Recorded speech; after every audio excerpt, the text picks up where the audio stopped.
You're welcome to Fanog YouTube channel.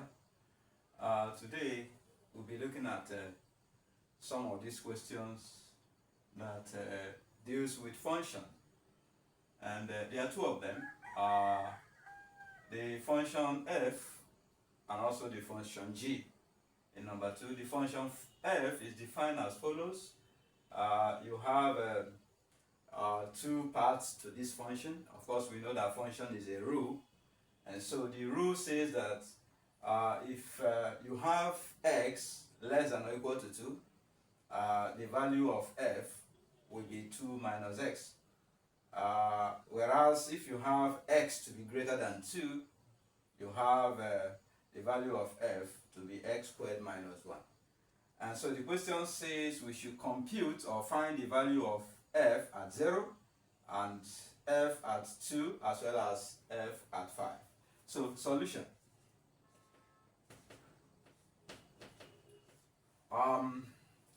Here we have the first part to compute f at 0.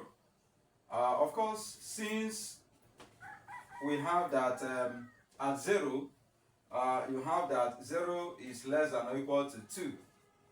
So you discover that f at 0 will take the first part, which is 2 minus x, and that will be equal to 2 minus x is 0, so you have 2 minus 0, which is equal to 2. So that's the first part.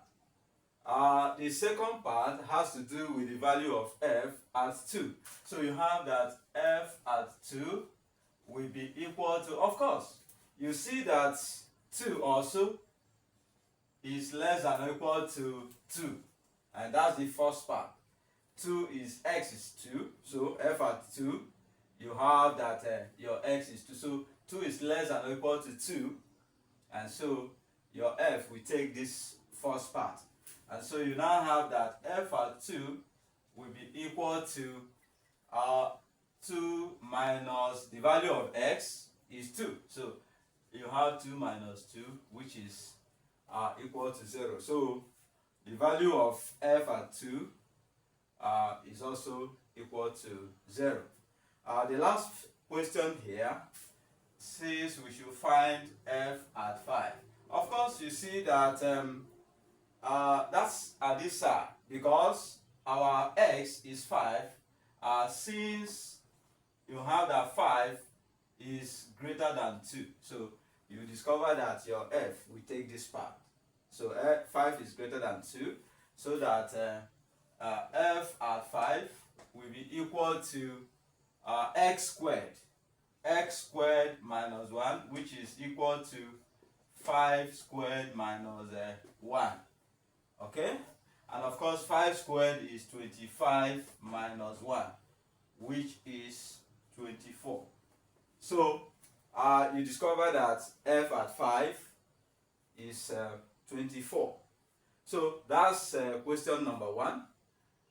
Before we answer question number 2, please remember to kindly subscribe to our YouTube channel by clicking on the subscribe button. Thank you. So we go to question number 2, and that function for question 2 has to do with g. G of x is defined as absolute value of x plus x. Absolute value of x plus x. And our job is to find g of minus 5. Of course, here, the function here says the absolute value, that's g, absolute value of x plus x. So you have absolute value of minus 5 plus 5, because x is minus 5. So plus minus 5. X is minus 5. So, okay. So, which is equal to absolute value of minus 5. Absolute value function, converts every number to positive, every real number to positive. So the absolute value of minus 5 is plus 5. Plus minus 5, which is 5 minus 5, which is 0. So g of minus 5 is 0. Thank you for watching. Remember to subscribe to our YouTube channel by clicking on the subscribe button to get notified whenever new video is uploaded. Thank you.